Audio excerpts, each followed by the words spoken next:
Hey there. Wanted to share a quick note before we dive in. You're about to watch an episode from our original interview series, People, Process, then HR Tech. You might hear me or our guest mention that name, but this episode is now part of a new rebranded series called The Shift with Beekeeper. You can expect the same great conversations, just under a new banner that reflects where the world of frontline work is headed. Thanks for watching, and now back to the show. Welcome to People, Process, then HR Tech, the video series where we talk about putting people first, building processes that actually work, and wrapping it all around technology. I'm Sid, and I work at Beekeeper, a frontline employee app that's designed for workers in hospitality, construction, manufacturing, retail, and more. HR teams use our app to engage, reach, and retain their workers and managers who don't sit behind a desk or in front of a computer. Today, we're joined by Marci LaRouech. Marci, thanks so much for joining us. Thanks for having me, Sid. Excited to be here today. You got me my start in HR Tech and really understanding the space about 2 years ago. So this feels like a very full circle moment. Marci, can you just start by telling us a little bit about yourself and your journey into HR? Yeah, I'd be happy to. So I fell into HR very unintentionally, and that was in about 2006 when I joined an HR consulting firm here in Orlando, Florida called CoAdvantage. And in there, I was in the sales and marketing team for that organization. And just really by being in that role, learned a lot about the different ways that we could help small businesses manage their HR. And even, almost 20 years ago, it's been complex for decades, right? HR is constantly changing, whether it's rules, regulations, a lawsuit, delays something, right? There's just always something going on. And for small business owners in particular, it's really hard to keep up. And unfortunately, ignorance is not a defense. Like even if you didn't know about the HR law, you still have to comply with it. So that got me my start in the HR space. I was recruited out to Hawaii for another HR firm in about 2012. Went out there for a few years and came back here to the mainland and landed in Chicago, which is actually, I grew up in the Midwest and went to school at North Park University up there. And that's where I first connected with you, Sid, as you know, right? So I was working at a few different startups up there, not necessarily in the HR space. So I kind of spent some time in payments, fraud detection, things like that. But it really got me interested in that startup mode and kind of what it took to get a company from 1 to 10 versus where we were at before, which was kind of more of a high growth private equity backed firms. And then after the pandemic, or I guess as the pandemic was going on, I was recruited back out to Hawaii to lead another HR firm there called Makai HR. So I was hired out there to be the CEO of that organization. And then we sold that in 2023. And so it was a really exciting opportunity to lead about 50 people. We had about 200 clients. And again, small businesses that were giving us their HR so that they didn't have to worry about it on a day-to-day basis. So that's a space that I'm pretty passionate about and really excited to continue to stay on top of it because, I really enjoy this challenge of HR and I enjoy being able to help business owners not have to care about it as much, right? Not have to try and keep up with it as much. So after I sold the business down in Hawaii, came back here to the mainland, was looking for a company to acquire and was introduced to my current company, Scene Management Consultants. We are a 59-year-old HR consulting firm. I acquired it from Sandy C., who's owned the company for 44 years here in Central Florida. We're in Orlando.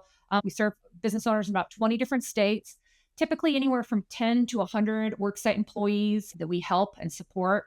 And so we, as HR consultants, we're there, whether it's the phone a friend model where we just need to call somebody just to make sure that we're doing it the correct way. Or we also have a number of clients that actually outsource as a fractional HR component where we are their HR team so that they don't have to hire one internally. Then we do a lot of project work. So folks need to keep up on their handbooks or other compliance documents, job descriptions, compensation analysis, I-9 audits, a real variety of things that we can support businesses with that they need on more of an ad hoc or, every couple of years basis. So we serve a wide variety of clients, but, we have a pretty good focus in industries in the blue gray collar space. And I'm sure we'll talk a little bit more about where we add value there. But yeah, it's been an exciting journey. And I think what continues to keep pulling me back into HR, even if I try and leave it, is that it does use that part of my brain where there is always something new to learn, whether it's new technology, some innovations that are coming into our space now with generative AI, whether it's just new technology with regards to, employees like Beekeeper, the laws and the rules and compliance is constantly changing. And then also,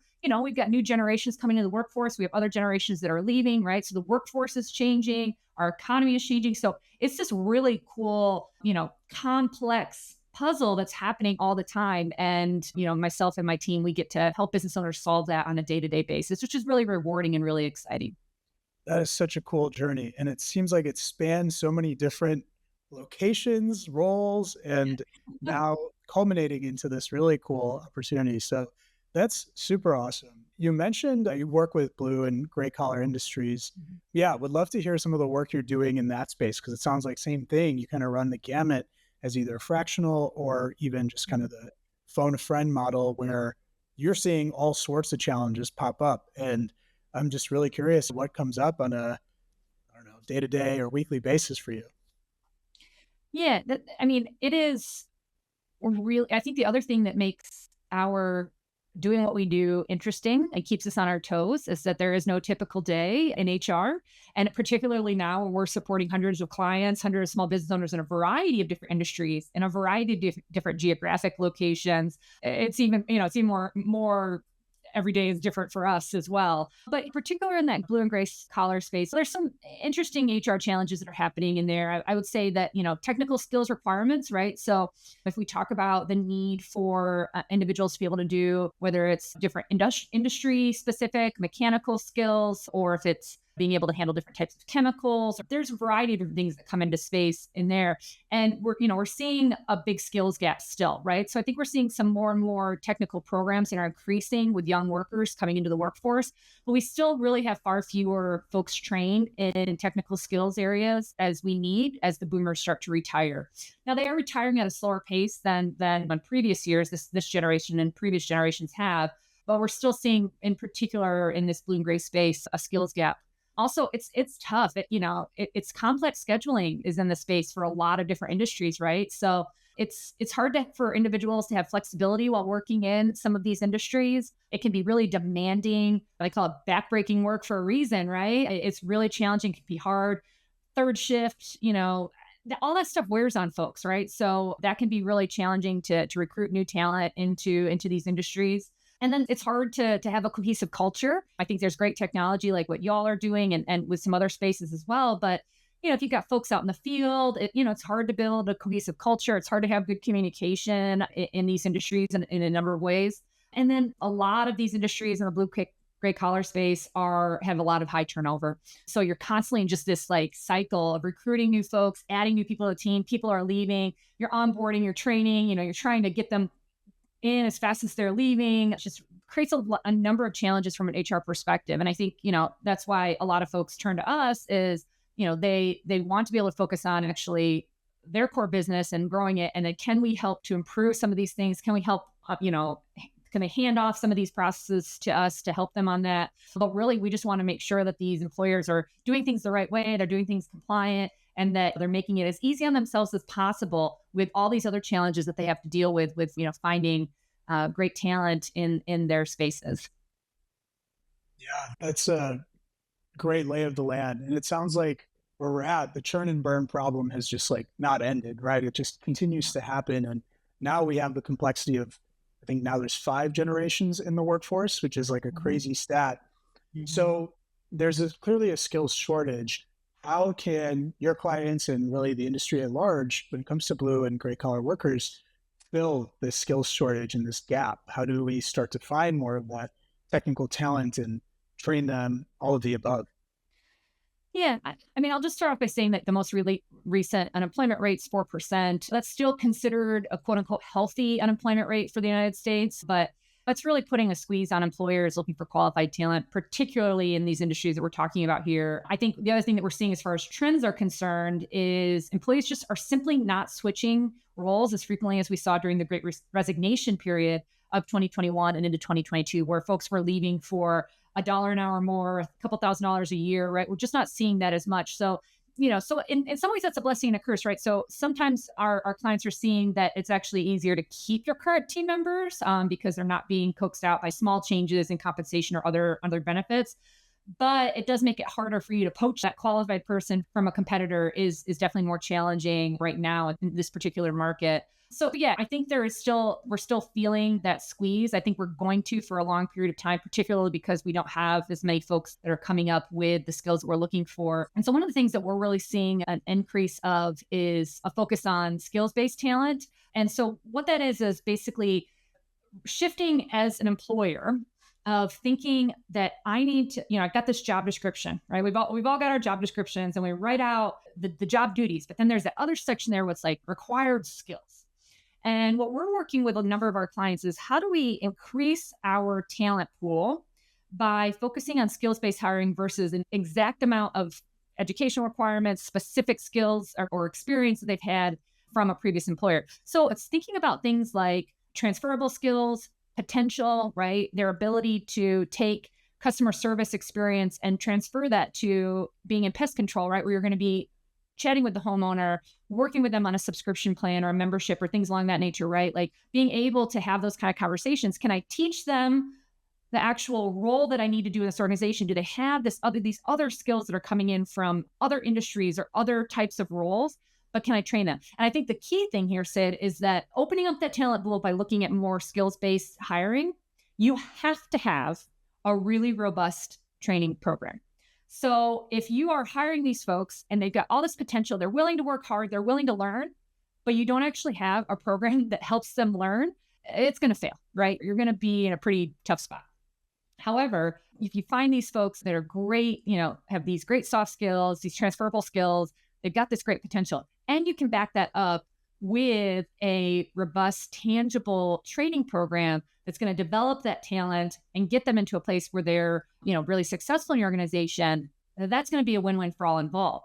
It's going to take a little bit longer. That learning curve, right, is increased in this type of scenario, but it's really worthwhile. And I think that as more and more employers try to think about it, we are seeing a lot more of like education requirements go away. There's certainly roles. I would like to have my neurosurgeon have gone through medical school, right? So like there's still always going to be roles where a specific educational requirement is never going to go away.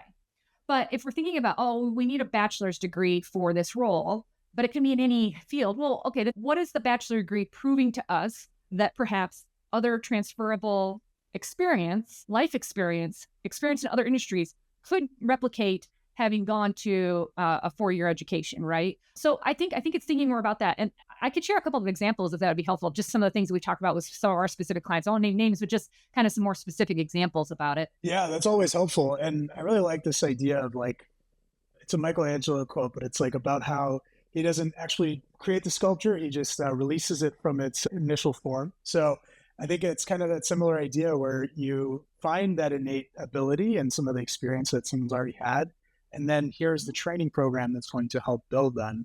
So all is to just stall and give you a chance to catch your breath. But yeah, I would love to hear some of the examples and what you're seeing in the market from your clients. So we work with a number of dental labs. So for example, in a dental lab, right, they're creating the variety of different implements that are needed for dental procedures.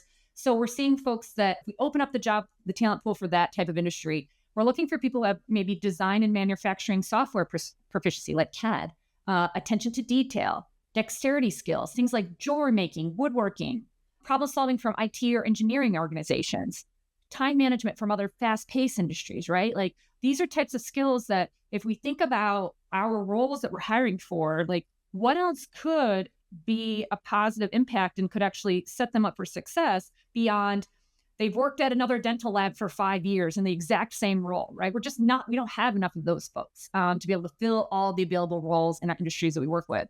Another one that's more white collar, but the same kind of concept as far as an example is we work with a number of banks. And so we think about like a loan officer, right? So could we focus on, instead of finding somebody who has that experience at another bank, could we look at key competencies like customer relationship management, sales and negotiation skills, financial analysis, problem solving, right? Thinking about that regardless of their transitional, educational background, previous job titles, like, are these other soft skills that they've proven in other industries applicable? Of course, the bank still needs to train them, on how to be a loan officer. We need to learn the processes, what they need to analyze, working through the procedures and the requirements of their loans. And then, the dental lab, right? They still need to teach them how to form the implements that they need, right? I always want to make sure we add that caveat that we still need to have that great training or robust, program behind it, because otherwise it's not going to be successful. I'll give one personal example. One of my favorite stories to tell as far as a hiring win from this perspective. When I population in Hawaii, right? But even then, there's fewer people that are HR experts. So you kind of had to open up that talent pool. And I was speaking with a woman who was a hard worker, super smart, and she was a meteorologist in the Air Force. I believe it was the Armed Services area that she was in. And she came into our HR company and learned the HR technology and was then for implementing it with new clients. So never had seen HR in her past and her experience, never had seen any of the HR technology, but was super bright, wanted to learn, had great skills that she had, that could be transferred from her experience to that. But yeah, going from reading and the technology of weather and weather maps and things along that nature to HR technology. But now we had to train her, right? So it wasn't just like, here, go figure this out. There was a great program to be able to teach her and train her up, but she's still in the HR field, and I think she's doing a great job still. So, just really thinking outside the box and thinking like, do they have these other components as an individual that we can train them up to what we need to and have them be successful? And I would say that there are times where I've hired people that have been that perfect unicorn. They've had the exact skills, previous requirements, exact industry, and then they had terrible habits, right? That we had to train them out of their bad habits. So I think, there's pros and cons either way of this, but I think expecting that if we find that perfect person that fits every single checkbox on a job description, you're probably gonna have to train them anyway. So it's a matter of, do we want to just continue to search for that very narrow scope, or do we open up our prospects for more people to be able to join our organization with that robust training program? That's such a good point. When we think of, we're going to expand who we might go after and we're going to remove some of these check boxes, the first word that comes up to me is like risk, right? Oh, it's going to be more risky if we do this. But the reality is you're already taking a risk. Why not take a calculated risk to find the right talent, the right person? So part of this, as you mentioned, is removing some of those check boxes, some of those requirements. The other, I think, is to be able to vet and validate the talent. So I know we had spoke about job tryouts and some other kind of mechanisms for finding this type of talent. I think you've already implemented this program and process. Could you tell us a little bit more about how you've already helped or advised with these job tryouts? Sure. Yeah. So job tryouts, this is going to be in blue, gray collar, more technical fields where we have to complete a task, right? A very specific steps of a task throughout the day. And so we've got a number of clients who are starting to implement this. And usually we recommend anywhere from 3 to 7 days for a job tryout. Let me explain a little bit more. So during this period of time, like one day, probably somebody could turn it on for a day, or they might have a terrible day because they're super nervous, right? Like give them 3 days to try out and have them shadow someone, have them complete basic tasks, things along that nature. Let's say we've got a customer service rep for any sort of medical practice, right? So a customer service rep or maybe a billing rep, things like that. Make sure that they can talk to people on the phone, right? Have them be with someone. Now, again, they're not going to know how to do the job necessarily. Even if they come with experience, you're gonna have to train them on your particular procedures, but give them in a setting where that they can, to have a monitored conversation or a co-conversation with a patient, as an example here. We don't want to go more than 7 days, because at that point, we're kind of hiring them, right? So I think that's the main thing, is to kind of think about it for a few days there. And, another example would be like pest control, right? If we are showing that we can crawl, carry the heavy canisters with the chemicals, can we talk to the customers when we're at their homes? Can we drive safely, right? This is going to help us weed out potential poor fits before we do the costly onboarding component of it. But there is some, I would say, just caveats to think about here is one, the biggest one that we have when we have implemented this, or when we had questions about a job tryout period, is you have to pay them. So we often have people call us like, yeah, we just want this guy or gal to do this job for a few days. And if it works out, we'll bring them on board and we'll pay them such and such a wage. And we're like, time out. Like once they start working for you, that you have to pay them. So you have to pay them at least minimum wage. If they work overtime, you have to follow your local or state, and of course the federal wage and hour laws with regards to that. And we always want to make sure that you are, even though it's for a period of time, even if you're just doing it for 3 days, They still need to do their I-9s, W-4s. You've got state withholding, right? They have to do all of your normal onboarding paperwork processes here. So again, we have to make sure that they're legally authorized to work in the United States, the I-9, E-Verify if that's appropriate in your state, just things along that nature that we want to make sure that we're doing this in a compliant way. But this is a great way. It's a real benefit for the employers to be able to, can they do the job? Again, you're still going to have to train them. So don't have that be the requirement, right? And that they're perfect and they know exactly how to do this, right? But can they physically handle the job that you're asking them to do? Or do they get along with their coworkers, seeing if it's a culture fit, right? Are they showing up on time? Are they courteous with customers, right? It's going to give you a really good chance to be able to see these soft and hard skills that the individual has. The second thing is that it can be a real benefit for the employee as well. Particularly if you're in a really challenging job market where there's maybe licensure requirements or lots of training that's involved and you're trying to get somebody over from a competitor or something like that, this is an opportunity for them to try out the job with you as well, right? We always say when we're interviewing each other here, right? The candidate is interviewing you just as much as you're interviewing the candidate, particularly in this job market, right? And so that's the same thing with the job tryout. So we want to give them a good experience and we want to give them the opportunity to see, is this a good fit for them? Did they get along with their coworkers? Did they get along with the folks that are going to supervise them? Did they like the work that they're doing in these few days that we're trying it out, right? So I think it can be a real win-win for both sides with regards to doing that. And so that's going to help us if we're doing this, we're opening up our talent pool to more skills-based opportunities. This gives us an opportunity to have somebody come in with these other soft skills with this potential and see how hard do they work in these few days? How quickly are they learning components during it? And then, we always also recommend that you do some sort of a document. An offer letter works for this, where both of you are going to sign it. That's going to show, we've got a certain number of days. We're going to be doing this job tryout. Here's the wage during that period. And then we're going to let you know right away afterwards. So don't leave them hanging after a job tryout, right? Let them know right away if you've decided to move forward with them for long-term employment or not. And I think it's always really important for us as the employer to think about, what am I actually evaluating this candidate on during this job tryout period? Write it down. Be clear with the manager that's going to be doing the ride-alongs with them or whatever the particular component is. So those are just some things that we like to share, Sid, as well as I think the job tryout program is going to continue to grow. I think it's a really great opportunity for both employers and candidates. We want to make sure that the employers are doing it in a compliant way as well, of course. That's really cool. It's a totally different way of looking at, I think it goes back to really what you were talking about earlier, which is a skills-based organization and looking for that talent, growing that talent. So it sounds like based on what you were saying, you still have to do the paperwork, and also you have to put managers in a place where they're going to properly train or coach these people trying out for the jobs so that they can actually see if they fit. What would you recommend on that front? Because to me, it requires some level of rigor, right, from the organization to train their managers and help them coach these new employees that are on the tryout period.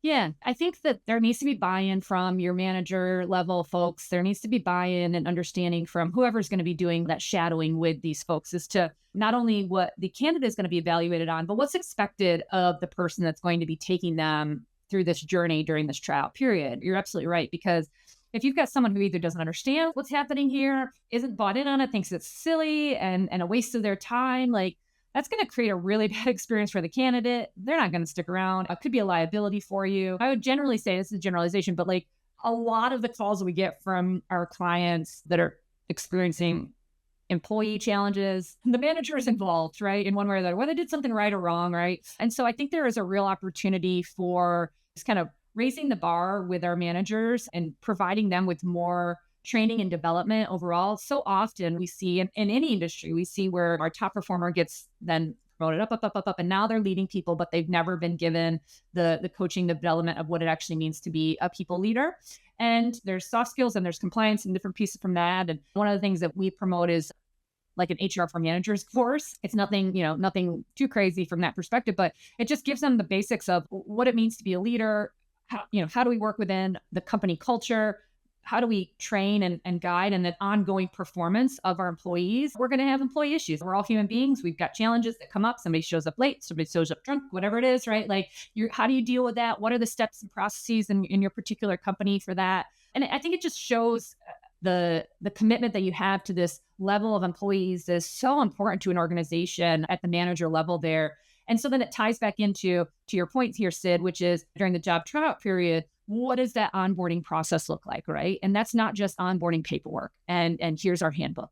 go read it. You're onboarded now.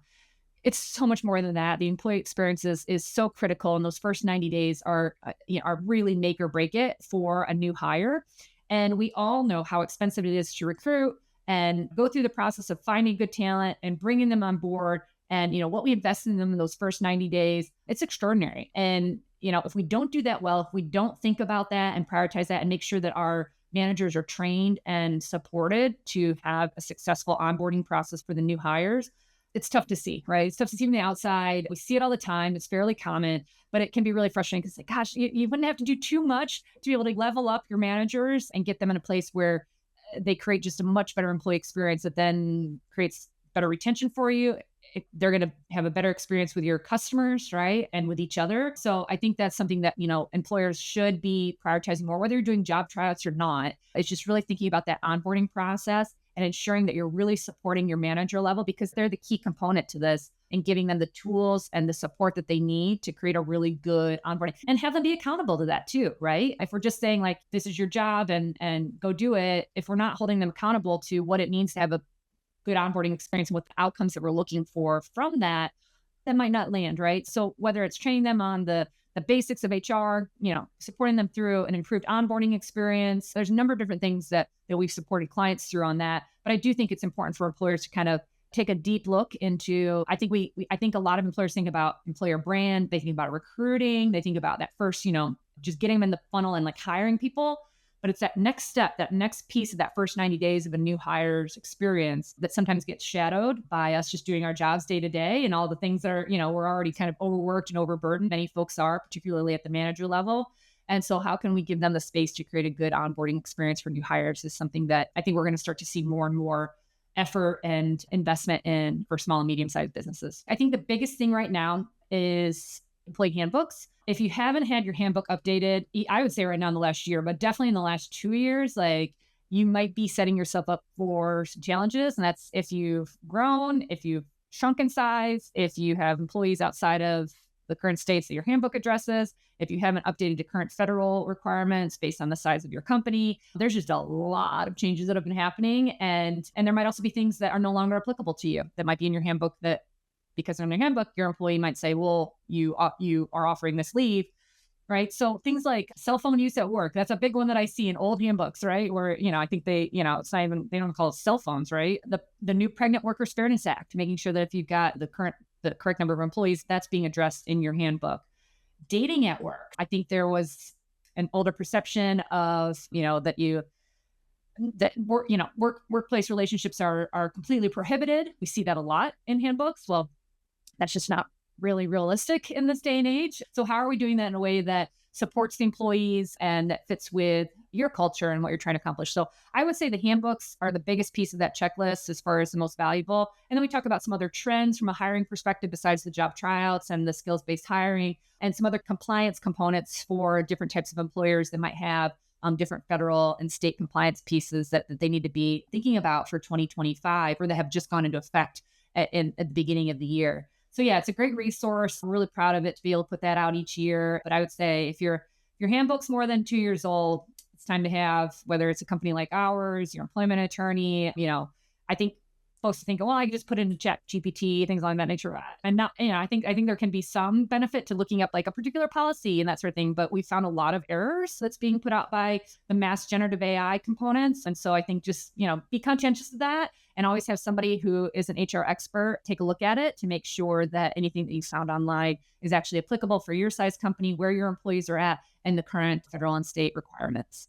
So I would say you can follow me on LinkedIn. I'm the only Marci LaRouech possibly in the world. So I think that's a pretty easy one. And my last name is LaRouech. So you can find me on LinkedIn. I post a lot about what we're talking about with our clients. So it's from both a HR professional, but also a small business owner myself, and kind of what are the things that I'm thinking about and what I think, what are our clients thinking about. And then we've got a great resources on our blog page at CSEAYHR.com. So CHR.com. And that's where you can download the checklist for free and a number of other hot topics. And we post over there pretty often. And so it's another great way for you to check out what we're thinking about, what our clients are asking about, and some trends and compliance components that I think could be really valuable for business owners.